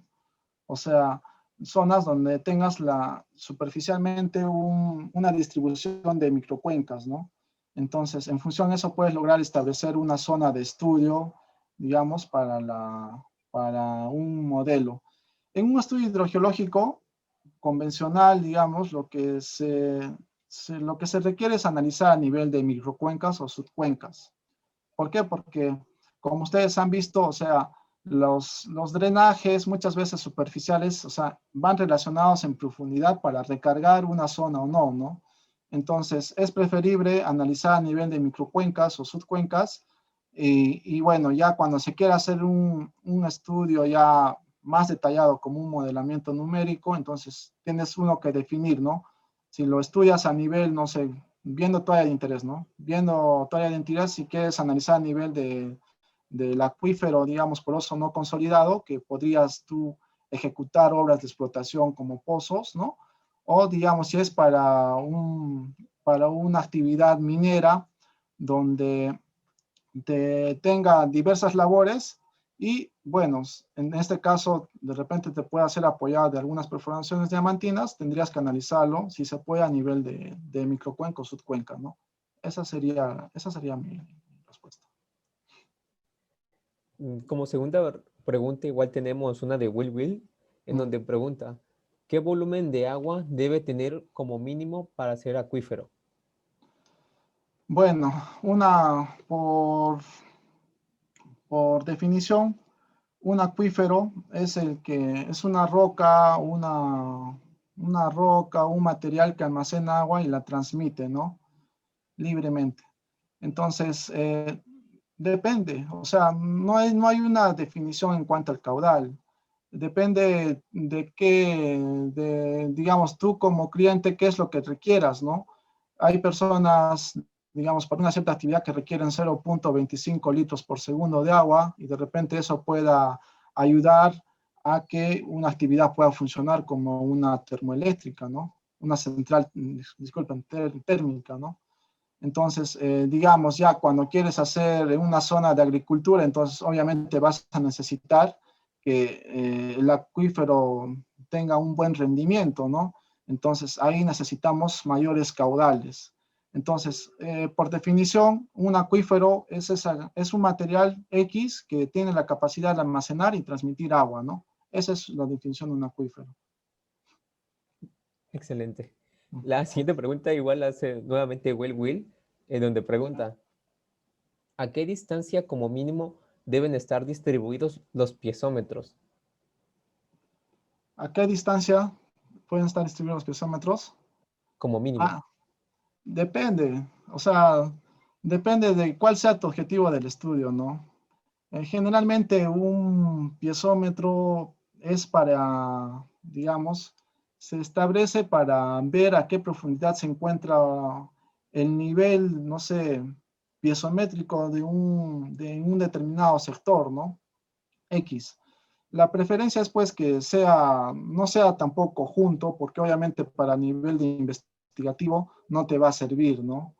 Entonces, digamos, si es para actividad agrícola, tendría que estar un poco equidistantes, digamos, pero si ya quieres hacer para un proyecto de un túnel, no sé, entonces tendrías que, a lo largo del eje donde tú estás diagnosticando, donde va a ser probablemente el túnel, entonces tendrías que sacar ya no tan equidistante ya no tendrían que estar los piezómetros o las perforaciones, digamos, diamantinas tan equidistantes, ¿no? Tendrían que estar un poco más juntos. Entonces, depende cuál sea tu objetivo, ¿no? En este caso no hay un parámetro, hasta donde yo tengo entendido. Bueno, la siguiente pregunta la hace Fernando Laguna Mena, ¿Cómo se forma un acuífero confinado? ¿A partir de vapor volcánico? ¿O con el tiempo un acuífero semiconfinado se vuelve confinado? Es una buena pregunta. He hablado de tantos temas que de repente un poco que me he explayado, pero, o sea, lo bueno es que ustedes pueden volverlo a revisar y los conceptos están bien marcados, ¿no? Y por eso también he mostrado varios ejemplos. Un acuífero confinado es aquel acuífero que se encuentra, digamos, entrampado, ¿no? Es un material que está entrampado y donde, digamos, tiene un aporte de agua subterránea, no sé, puede ser de miles de años, o sea, de cientos de años, ¿no? Y donde esté a condiciones de una alta presión. Cuando tú perforas ese acuífero confinado, digamos, lo perforas, entonces el agua, ¿qué pasa? Sale a alta presión. Esa es la característica de un acuífero confinado. Entonces, un acuífero semiconfinado sí podría llegar a ser un acuífero confinado, en el aspecto de que tú tengas mayor carga sedimentaria, uno, ¿no? Dos, bueno, eso creo que es fundamental, mayor carga sedimentaria y bueno, a medida que también tal vez pueda jugar un papel importante la digamos, el apilamiento que puedas tener entre secuencias, ¿no? Y porque la naturaleza, no se olvida, ¿no? Litológica de cualquier formación geológica es, mientras más carga sedimentaria tengas, ¿no? Entre formación y formación, mayor presión tienes en profundidad y obviamente que los espacios, digamos, que tengas entre partículas de estos materiales se van a ir cerrando, ¿no? Entonces, consecuentemente, se van volviendo como materiales más impermeables, ¿no? O sea, va teniendo un mayor grado de impermeabilidad, donde ya se pierde esa porosidad, digamos, eficaz que les comentaba, ¿no? Y consecuentemente ya no tiene más permeabilidad, entonces te llega a confinar, ¿no? El acuífero donde tú quieras perforar. Entonces, pero en general un acuífero confinado te da como consecuencia un nivel piezométrico, que es distinto a un acuífero libre. Un acuífero libre se denomina porque tiene un nivel freático a condiciones de presión atmosférica, ¿no? O sea, está libre, o sea, no tiene nada que lo restrinja. A comparación del confinado y del semiconfinado, que podríamos decirlo que están a mayor profundidad y si llegas a perforar, pues pueda generarte un pozo artesiano, ¿no? Bien. La siguiente pregunta la hace Abel Sanguesa. Con los datos de conductividad eléctrica del agua subterránea, ¿se puede suponer aproximadamente la distancia recorrida por el agua? Es una buena pregunta. Eh, bueno, como les he mostrado, hay una serie de metodologías, ¿no? Con la conductividad eléctrica te puede dar podría ser un cierto grado interpretativo de que cuánto esté mineralizado, ¿no? Obviamente, si tenemos un agua que tiene una alta conductividad eléctrica mayor a los 1500, entonces ya te está generando de que pueda tener un mayor recorrido, uno, y dos es de que de repente el agua haya interaccionado en gran proporción con una determinada roca o formación geológica, ¿no? Digamos, si es que tienes evaporitas y estas rocas evaporitas pues son altamente disolventes a consecuencia del agua, entonces te van a ir incorporando lo que es el cloruro, sulfato, ¿no? En este caso sulfato y un poco lo que es el calcio, ¿no? Al igual que las calizas, ¿no? Las calizas, si el agua va interaccionando con una roca carbonatada, pues te va a ir aportando lo que es el calcio, magnesio y lo que es en este caso un poco el bicarbonato, ¿no? Y se vuelve un agua dura. Entonces, consecuentemente, si es un agua dura, es un agua básica. Pero eso no te indica de que de repente la conductividad eléctrica, o sea, no vaya a bajar o aumentar, ¿no? Ese es uno. Para que tú ya veas la evolución neta, de evolución hidroquímica, como lo llamamos, tienes que sacar muestras, así, no sé, botellas, ¿no? Que es lo convencional, llevarlas en un cooler con su ice pack y esas mandarlas al laboratorio para que haga un análisis químico, ¿no? Para ICP masa, ICP es dependiendo, y posteriormente te den qué elementos tiene el agua. En función de eso, determinas la fase hidroquímica, como les he mostrado, ¿no? A través de un diagrama de Piper, que es lo convencional también usado, te puedes dar qué grado de evolución puedas tener en un agua. Y las muestras, ojo, que se sacan o que se inventaría en que se mandan al laboratorio, no son caras. O sea, por eso es óptimo realizar primero, hacer reconocimiento geológico, hidrogeológico, cartografiado, ¿no? Si se puede hacer unas pruebas de permeabilidad in situ, y también recopilar sí o sí estas muestras y mandarlas al laboratorio. No es muy caro, pero ya te da idea del funcionamiento hidrogeológico. Y si ya quieres hacer más estudios en detalle, ahí ya te vales de lo que son los sondeos eléctricos verticales, y si tienes ya mayor presupuesto, harás pues pozos, piezómetros, y posteriormente de repente harás un modelo numérico, ¿no? Dependiendo de qué es lo que tú quieras conocer, ¿no? Bien. La siguiente pregunta la hace nuevamente Will, donde me pregunta, cuando un acuífero confinado tiene un recorrido regional, ¿a qué se debe? ¿Podría ser a fallas regionales o a las rocas fracturadas en el camino? Ah, ya. Generalmente en acuíferos confinados pueden darse en secuencias también recientes. Hay que tener en cuenta. Por eso les digo, o sea, depende de qué tipo de material, ¿no? Pero obviamente este acuífero, pues, o sea, para que tenga el agua almacenada, o sea, no es que el agua precipita y ya y luego va aportando al acuífero, ¿no? O sea, no se da así, sino esto lleva tiempo, lleva años. Entonces, donde va acumulando el agua desde una naciente o una zona de recarga y va infiltrándose por las rocas fracturadas, ¿no? Hasta que llega de repente a este depósito cuaternario, ¿no? Donde dependiendo de las secuencias también y a la potencia que tenga, ¿no? Si de repente tienes, no sé, mayor a 1 metro de lo que son limos o arcillas en este caso, y tienes subdividido, no sé, en la parte media lo que es una grava, y tienes varios paquetes así potentes, digamos, impermeables, pues este acuífero va a recibir el aporte y va a irse confinando a una presión determinada, ¿no? Entonces, eso es uno, ¿no? O sea, en el aspecto de que no necesariamente, digamos, tenga que ser un recorrido regional, ¿no? Ahora, el acuífero confinado también podemos tener pues en zonas, como Ávila, hace poco ustedes han hecho también las charlas digamos, temas relacionados a hidrocarburos, entonces que puedan relacionarse a un sistema petrolero, ¿no? O sea, ¿por qué? Porque este acuífero pues se encuentra en profundidad y generalmente pueden ir relacionadas a estas aguas que tienen en relación con el sistema petrolero, ¿no? Eh, y que estas van a ir entrampadas, ya sea a manera de pliegues o no sé, de sobrescurrimientos o cabalgamientos en un determinado lugar.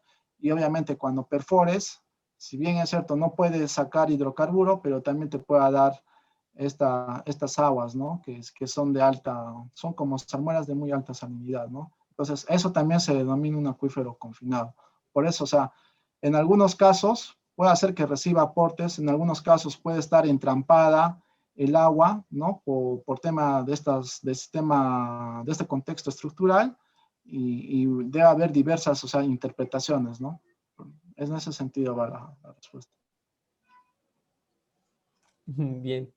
La siguiente pregunta la hace Javier Alexis Ascanio. ¿Qué criterios considera importantes en la delimitación de una zona hidrogeológica? Ah, ya, los criterios, como ya les indiqué, generalmente un estudio hidrogeológico se analiza a nivel de microcuenca o subcuenca o cuenca, por decirlo.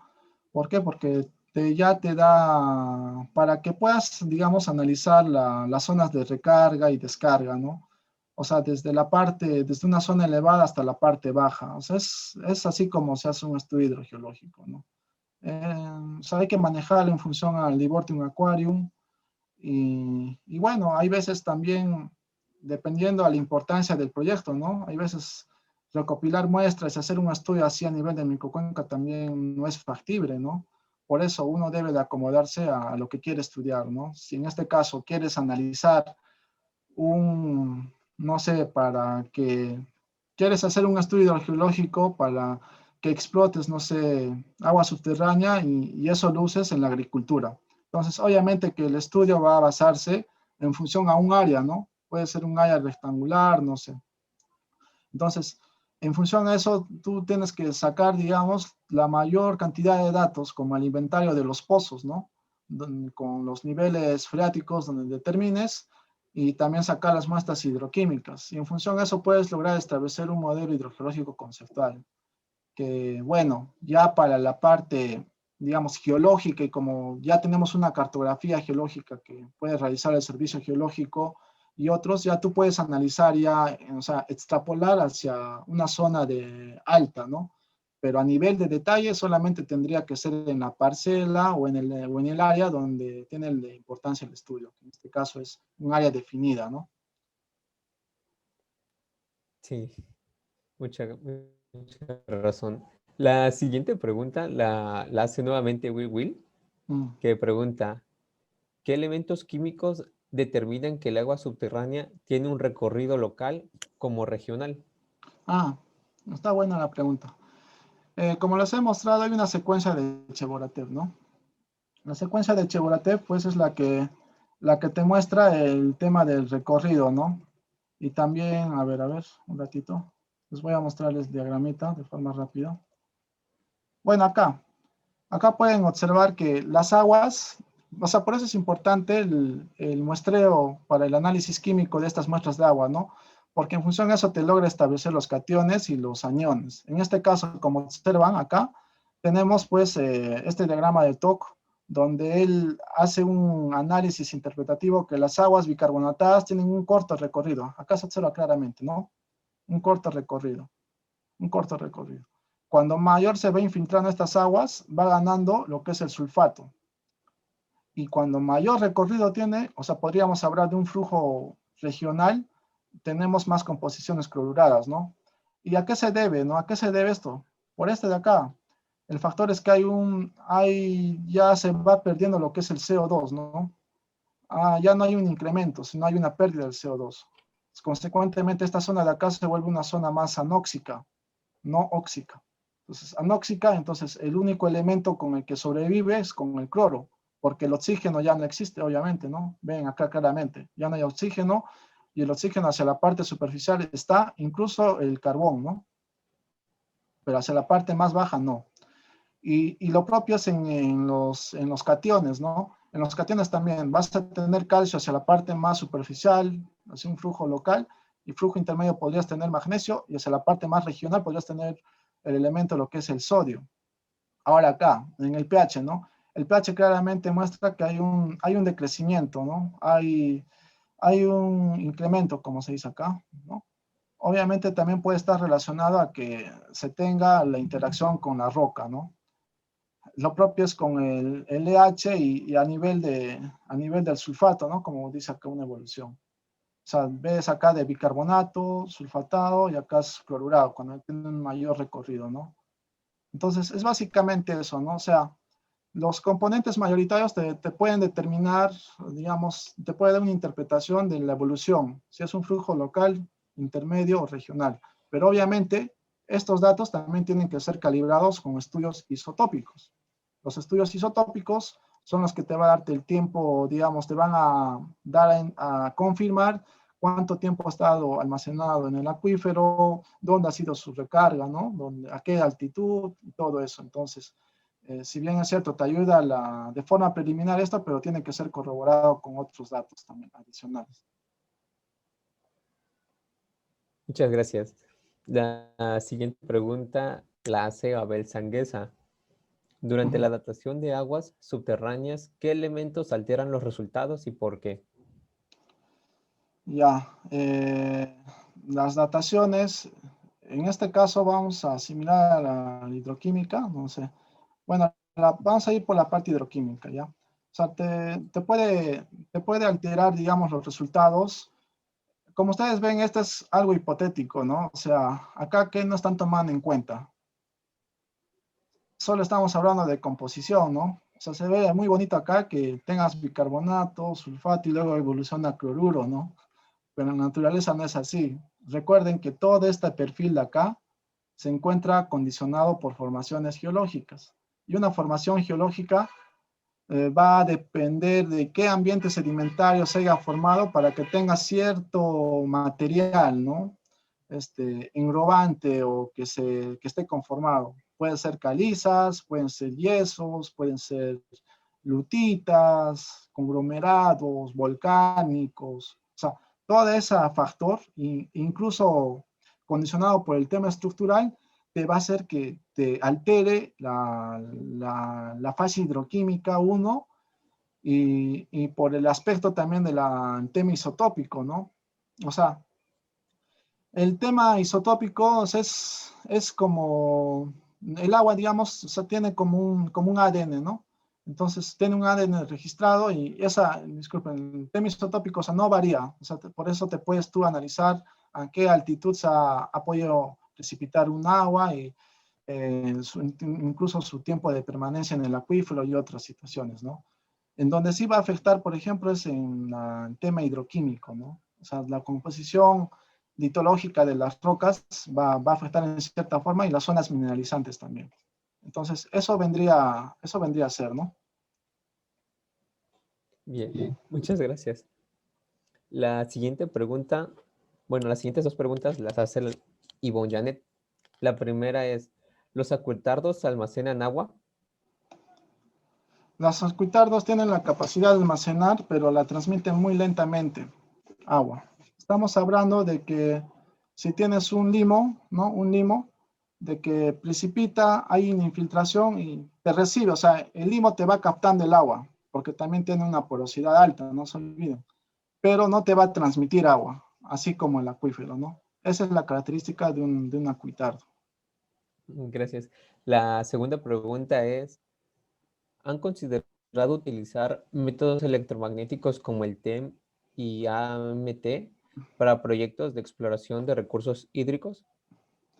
Ah, mira, en ese aspecto, no, particularmente no he tenido la oportunidad de trabajar con esos métodos, entendiendo de que, bueno, generalmente lo que se requiere, digamos, o lo que el cliente busca, o un usuario normal, es explotar el agua de forma, o sea, más rápida y donde se tenga mayor recurso, ¿no? En este caso, si hablamos para la zona costera, tendremos pues la zona de importancia que serán los depósitos cuaternarios, ¿no? Donde almacenes agua subterránea. Y si hablamos ya para la parte de la sierra, todo eso, entonces hablaríamos ya de túneles, pero someros. Pero hacia muy profundos no. Pero depende, o sea, depende de cuál sea el objetivo del estudio, ¿no? Incluso en algunos casos también se puede llegar a utilizar métodos magnetotelúricos, ¿no? O sea, donde ya tengas un mayor realce de qué materiales quieras conocer en subsuelo, y en este caso, por ejemplo, la tomografía eléctrica y el CEP, o sea, no sobrepasan más de los 300 metros, ¿no? O sea, y eso es lo que te da, digamos, otros métodos. Entonces, ¿y cuál es tu objetivo? De repente tú quieres analizar a qué profundidad se encuentra el basamento rocoso. Entonces, para hacer, no sé, determinada estructura. Entonces depende del estudio. Para mi caso, o sea, no he logrado, no he estudiado, no tengo experiencia en ese aspecto, ¿no? Pero eso es lo que les puedo comentar. Ujú. Muchas gracias. La siguiente pregunta la comenta Ricardo Frontanilla. Según su experiencia en la prospección geoeléctrica, qué arreglo electrónico es adecuado u óptimo para determinar la presencia de aguas subterráneas? Ah, está bueno. Ustedes saben que mientras más los electrodos, mientras mayor distancia tengan, el objetivo en profundidad va aumentando, ¿no? Entonces, depende mucho del arreglo. En este caso, va a depender del tendido que tú puedas tener en un determinado lugar y cómo puedas levantar las líneas, ¿no? Y también la cantidad de electrodos que uses para que puedas tener la señal, ¿no? Y en eso lo puedas incurrir en el software, ¿no? No sé, los perfiles 1D, 2D y al final formar un modelo tridimensional.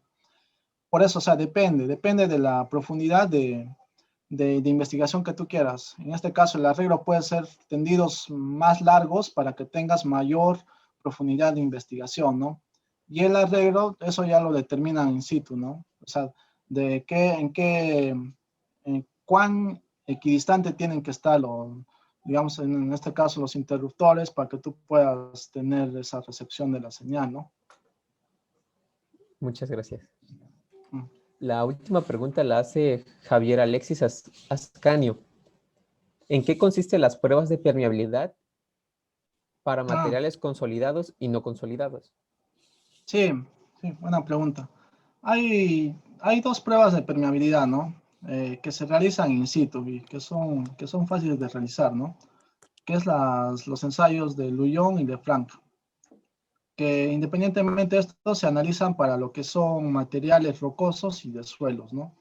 Y la finalidad, pues, de estos ensayos es determinar cuánto es la permeabilidad, la conductividad hidráulica que pueda tener un material rocoso o un suelo para que pueda almacenar y la capacidad que tenga de infiltrar, ¿no? Esa agua subterránea. Entonces, esa es la finalidad de estos ensayos y bueno, es la forma de realizarlo, se toman en función de intervalos de tiempo y cuánto desciende, ¿no? La columna de agua en un tubo cualquiera o X, digamos, y vas tomando en función de eso y vas marcando cuánto te podría dar en metros día, ¿no? Dependiendo la tasa de infiltración. Pero es importante porque en función de eso ya puedes determinar si una roca, o sea, puede estar caracterizada por ser un acuífero, ¿no? O puede ser un acuitardo, un acuicrudo, un acuifugo, ¿no? Y también tienes que relacionar con las estaciones inventariadas, ¿no? Porque obviamente si lo estás catalogando como un acuífero, deberías de tener presencia de manantiales o pozos, ¿no? Que se tengan en la localidad, ¿no? Y que te marquen que efectivamente, o sea, está bien la clasificación hidrogeológica que tú le has dado, ¿no? Pero una salida, digamos, óptima y un ensayo óptimo es hacer los ensayos de Lefranc o Luyon. Muchas gracias. Eh, en este momento, ok. En este momento, maestro Santos Romero, por parte de nuestro capítulo estudiantil, agradecemos su valiosa participación y le hacemos la entrega de este reconocimiento por habernos brindado de su tiempo, su conocimiento al impartirnos este tema. Muchas gracias, Félix. Espero que No, la exposición haya sido de su agrado. Me extendí de tiempo. no, muchas gracias a usted. Ya vio que sí hubo varias preguntas muy interesados en el área. Espero que Y les haya bueno, gustado y cualquier cosa quedo de ustedes. Tienen todo mi apoyo y en lo poco que sé, bueno, estamos ahí, ¿no? Para apoyarnos siempre. Muchas gracias. muchas gracias a usted. Y bueno, compañeros, profesores y público en general que nos escucha. Les agradecemos su presencia en esta última, pero no menos importante charla. Esperamos haya sido de su agrado, recordándoles de igual manera que esta charla, así como las que subieron sobre la semana, las encontrarán en nuestro canal de YouTube, donde nos pueden encontrar como CEJUJAT. Los enlaces de esta, como las demás redes sociales, estarán en la descripción para que puedan estar pendientes de nuestros próximos proyectos. De esta forma, damos como por concluido el proyecto Geonoches a las 19 horas con 56 minutos.